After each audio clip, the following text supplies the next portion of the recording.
Hola a todos, ¿qué tal? ¿Cómo estáis? Bienvenidos al canal de Lord Guzmán, bienvenidos al castillo de Lord Guzmán y bienvenidos a un nuevo vídeo en el canal. En este caso vamos a hacer una reseña en la biblioteca de Lord Guzmán a una novela de Andrzej Sapkowski, pronunciado de manera andaluza. Ya sabéis, el autor, el creador, el originario creador de la saga del Brujo, de la saga de Geralt de Rivia, de The Witcher. Conocido no solamente por la saga de videojuegos, también por la serie de Netflix y también, no lo tengo aquí, lo tengo ahí porque lo estoy leyendo para preparar cosas, del juego de rol de The Witcher, que ya sabéis que aquí en España edita Holo Cubierta. Y vamos a hablar de Estación de Tormentas. Estación de Tormentas es la segunda novela que reseñamos de esta saga, de la saga del Brujo, aunque cronológicamente hablando se sitúa realmente al principio de todo. Porque si hablamos un poco de la historia de esta Estación de Tormenta, diríamos que es una historia autoconclusiva, que tiene unas 360 páginas aproximadamente, al menos en el formato de libro electrónico, que es el formato en el que yo lo he leído, ¿vale? Cronológicamente se sitúa antes del desarrollo de toda la saga, pero también incluso antes de algunos de los relatos, no de todos, los relatos que aparecen en El Último Deseo, que es el primer libro que reseñamos aquí. De hecho, el libro termina justo antes del primero de los relatos del Último Deseo, aunque hemos de decir que el libro de relatos del Último Deseo, no todos los relatos están situados de manera cronológica. Es decir, conforme vais leyendo Estación de Deseo, o sea, El Último Deseo, perdón, he hecho una mezcla entre Estación de Tormenta y El Último Deseo. Conforme vais leyendo El Último Deseo, vais a ver, después de leer esta novela, que hay relatos que sucedieron antes y relatos que sucedieron después. Pero eso lo explico al final del libro, cuando hable del final. Como ya sabéis, yo todas mis reseñas las hago con spoiler, con lo cual si vais a leer la novela, no la habéis leído, tenéis mucho interés en leerla, recomiendo que pauséis el vídeo y una vez que hayáis leído la novela con tranquilidad, volváis aquí conmigo y veáis el resto del vídeo. O si no os importa comeros los spoilers, pues ya sabéis que aquí se van a hablar con libertad, con la libertad de ciertos spoilers, porque si no, no tendría sentido hacer esta reseña, ¿vale? En Estación de Tormenta, la historia de nuestro querido Geralt de Rivia le hace viajar hasta la ciudad portuaria y villa de Crack. En ella se va a ver envuelto en varias conspiraciones. Una de ellas acabará con sus huesos en la cárcel por unos supuestos problemas con el fisco. Problemas por contratos no cumplidos o contratos engordados más de la cuenta. El caso es que acaban un poco metiéndole en la cárcel y confiscándole las espadas. Cuando lo liberan, sus espadas han desaparecido. Este quizás sea el primer momento de la primera intriga con la que se va a tropezar el brujo, pero no es la única, porque también se va a encontrar con una intriga política y otra intriga de hechiceros. Junto a Geralt, en esta aventura pues va a estar su siempre inseparable mujeriego y fanfarrón Jaskier, el bardo, y cierta hechicera aparecerá en varios puntos del libro con su característica fragancia a liras y grosellas, que ya debéis de saber quién es, y que va a aparecer en un par de momentos determinados de la novela, más o menos sobre la mitad y sobre el final. Como he comentado, la historia se circunscribe a la situación geográfica muy concreta, la de la capital del reino de Kerak. En ella, Geralt va a ser testigo y va a padecer las diferentes conspiraciones que hay en la corte alrededor de la sucesión del trono de Belón, un rey que tiene demasiados hijos varones en edad temprana, bueno, en edad de gobernar, más bien. Y con bastante ambición, todos ellos quieren quitarle a su padre el gobierno. En esta novela aparecerá con fuerza la figura de Lita Nate, más conocida como Coral en gran parte de la novela, una bellísima hechicera pelirroja que podría llegar a recordarnos a Trish Merigold, pero que no tiene nada que ver con ella, ¿vale? Y de hecho, más adelante en la saga sí vais a ver a Trish. Lita no tiene nada que ver con ella, es otra hechicera. Pero es una de las cosas que Geralt tiene como fijación, ¿no? El hecho del encoñamiento que suele sufrir por las mujeres pelirrojas. Y aquí se vuelve a ver reflejado, ¿no? Geralt se topa con esta hechicera cuando la paga la fianza de él para que salga de la cárcel, aunque fue ella misma la que le acusó para que entrara en la cárcel. Todo para intentar acercarse a él y conseguir, digamos, hacerle un pequeño chantaje para que hiciese un trabajo para ella, ¿vale? Geralt se va a tropezar con ella en una relación bastante tormentosa, de ahí quizás lo de estación de tormentas, pero también quizás a otro momento del libro que ya hablaré luego, será otro spoiler que contaremos luego. En el arco temporal de la historia podemos situar Estación de Tormenta entre una de las numerosísimas peleas por las que atraviesa la relación siempre tan volátil del brujo con la hechicera Yennefer. Realmente con la primera de las peleas que tienen. Ellos pelean bastantes veces, discuten mucho, es una pareja bastante temperamental, tanto él como ella. Y en esos momentos de pelea, el brujo ha tenido varias amantes durante la saga y durante los videojuegos. Uno de ellas ha sido Lita, otra Triss Merigold, otra Keira, que la vimos en The Witcher 3. También una médica, que también hemos visto en The Witcher 1, que yo he jugado y que también aparece en The Witcher 3.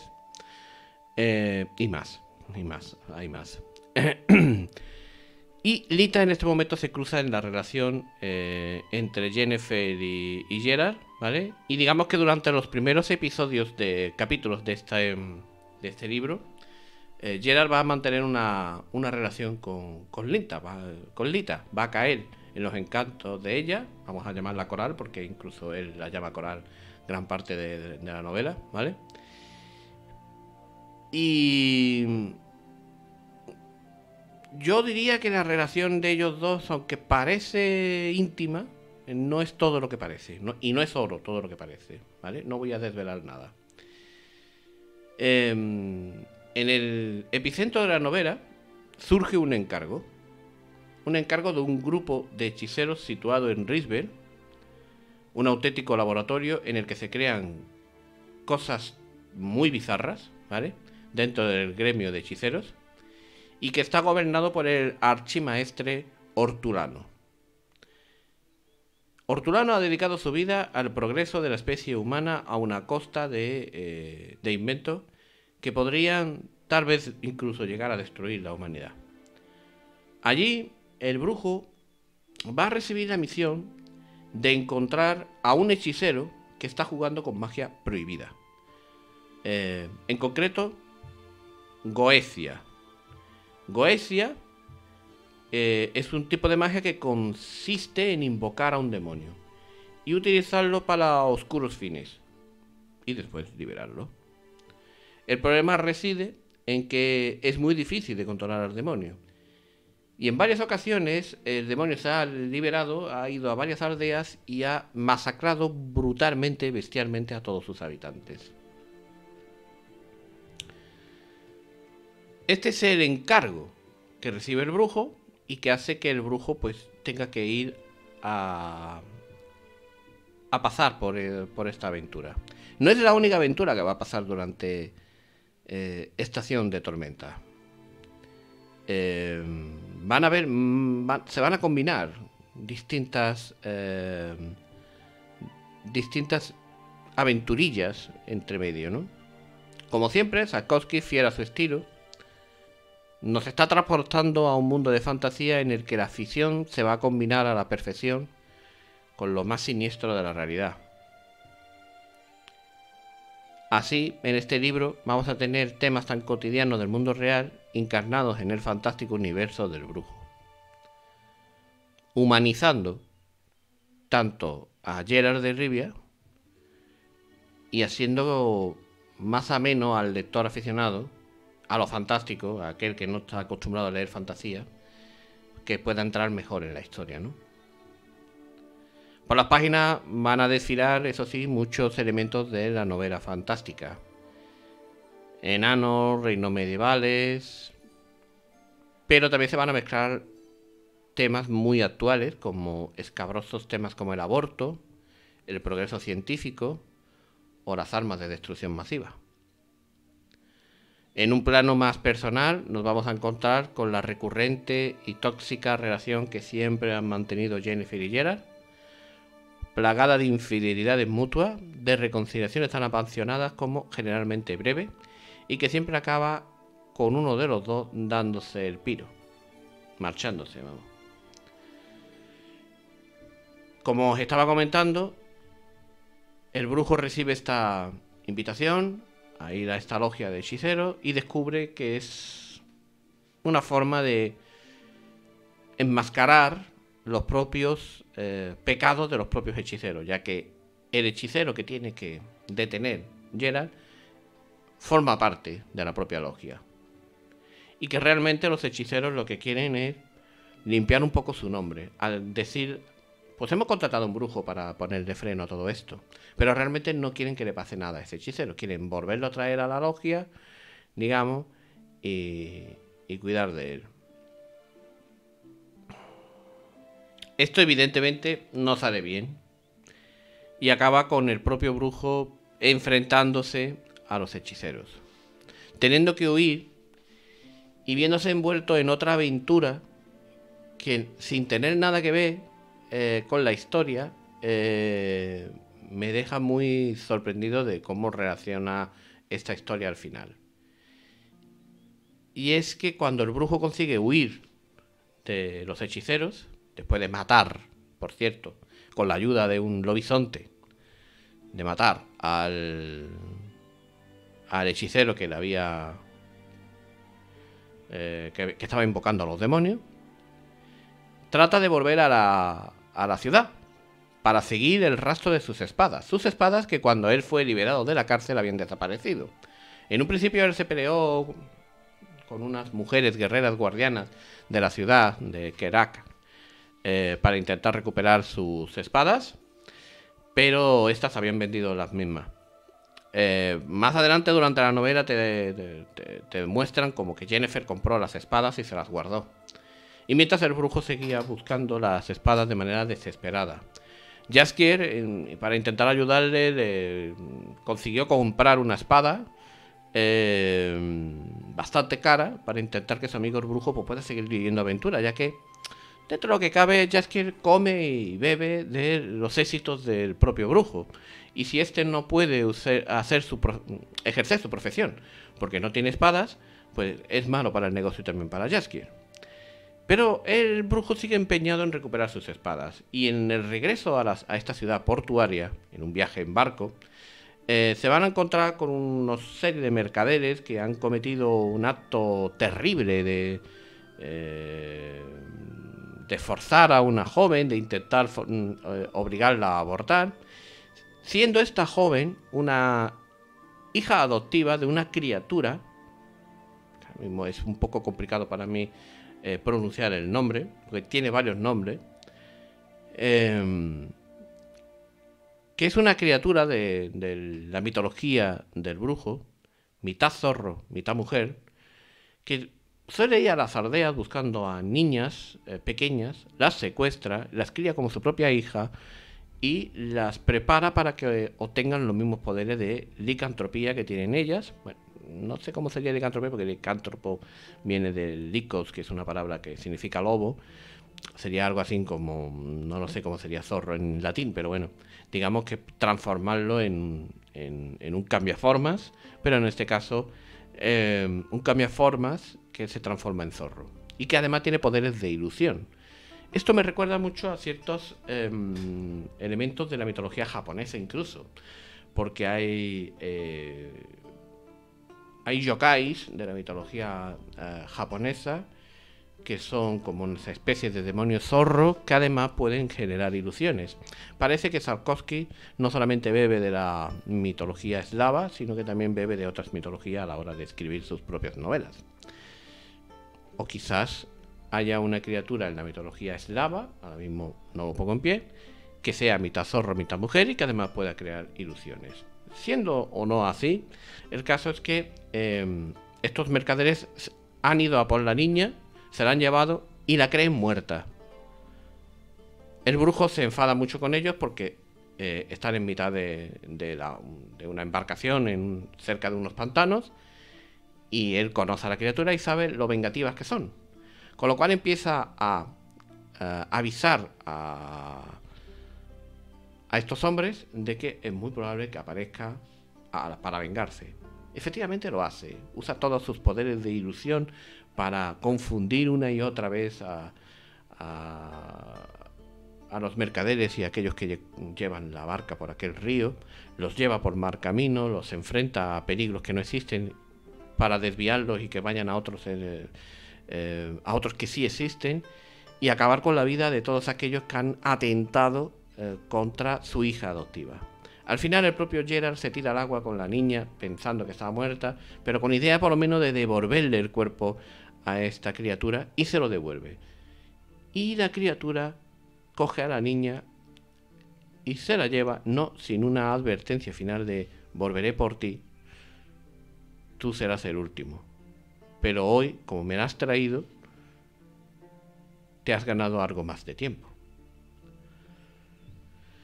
Una vez que sucede todo esto, Geralt regresa a la ciudad de Kerak y allí es invitado a una fiesta donde se van a celebrar las nupcias del rey de Kerak.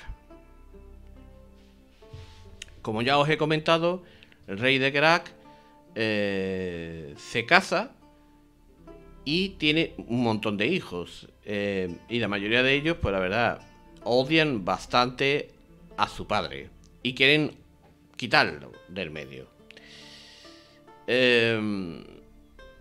Uno de los hijos del rey va a intentar contactar con Geralt para contratarle, para que ayudarle a que el paso de la gobernanza de su padre a él sea lo más pacífico posible y se derrame la menos sangre posible. Geralt acepta a regañadientes porque necesita dinero para recomprar sus armas, que él para ese momento ya ha descubierto que estaba en una casa de subastas. Pero al llegar a la casa de subastas, las espadas ya habían sido vendidas. Aún así, el brujo acepta ir a la fiesta por las bodas del rey para evitar males mayores. Aun sin estar muy seguro de si aceptar o no aceptar ese trato con ese noble, ya que realmente se ha incumplido lo que le prometieron, la posibilidad de recuperar sus espadas. Estando allí, resulta que el rey había descubierto que sus hijos estaban intentando traicionarle. Expulsa de la corte a sus dos hijos mayores, el tercero, el más mayor de todos, ya estaba en el destierro, y al propio brujo también lo destierra. Pero cuando el brujo empieza a alejarse del lugar, va a descubrir que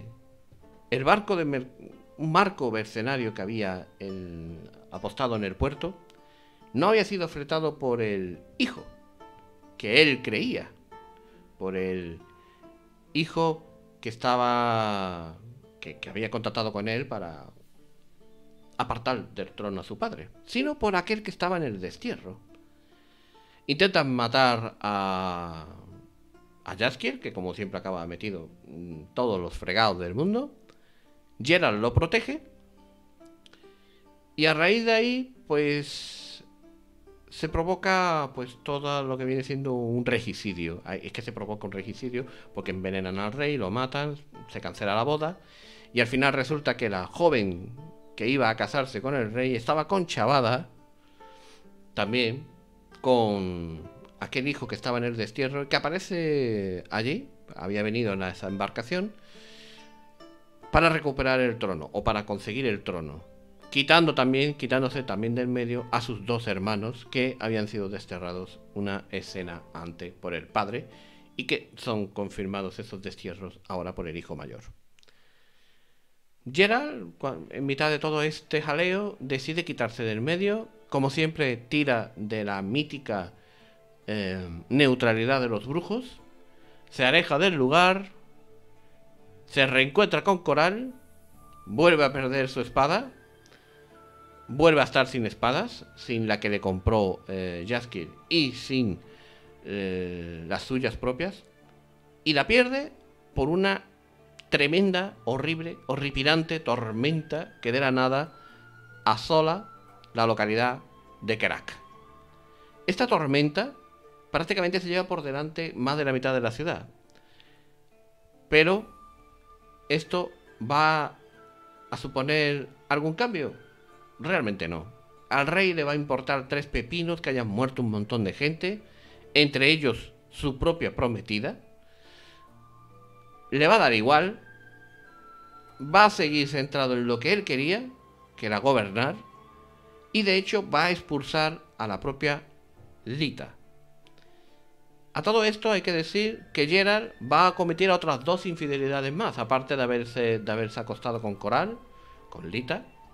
Lo va a hacer con Mosaic, que es la aprendiza de Lita, y un poco después con otra joven más, a la que va a encontrar en una posada en el epílogo de la novela.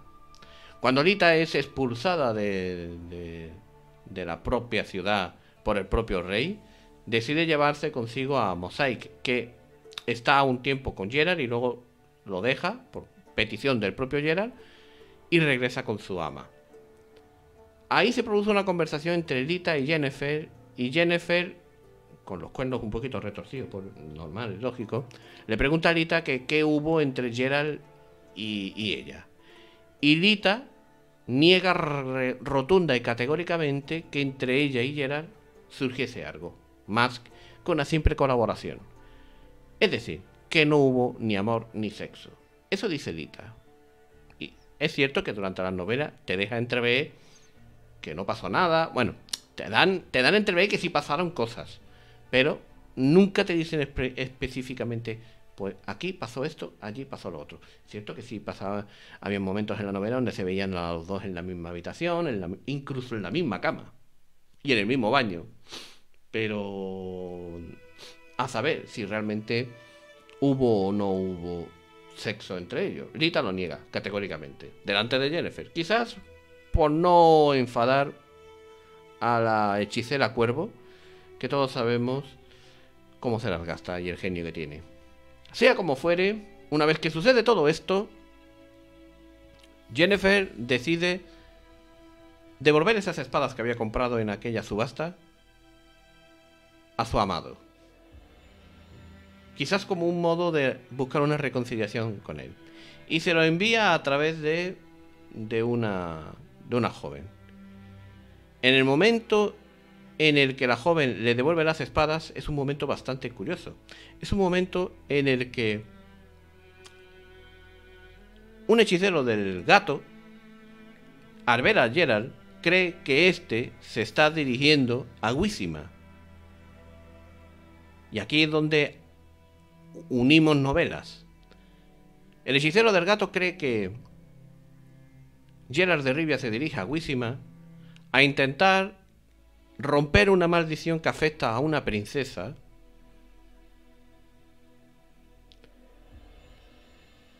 y ya sabéis de qué rey, de Wísima, una princesa que se ha transformado en una Strigoi. Gerald le dice que no, él no va por ningún contrato.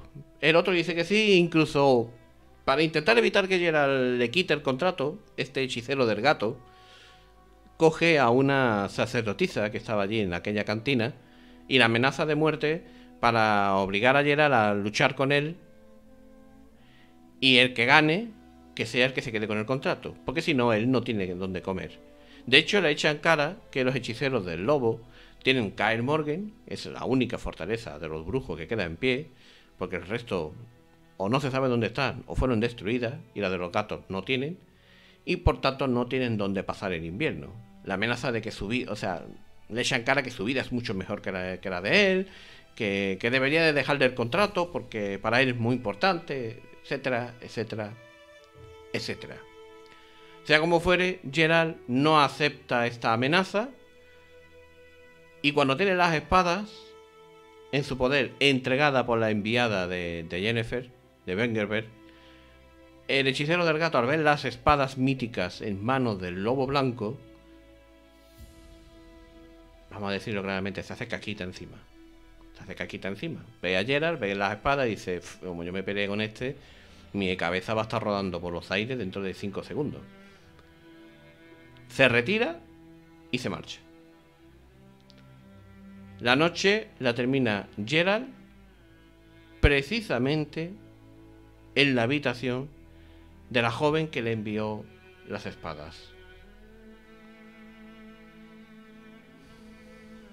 Moraleja, Yennefer, para la próxima vez manda un mozo, no manda una muchacha guapa, porque encima era una muchacha guapa, ¿sabes? Una aprendiza de hechicera, además. Una aprendiza de hechicera. Es que manda cojones también las cositas de Yennefer. Una aprendiza de hechicera que se dirigía a Aretusa.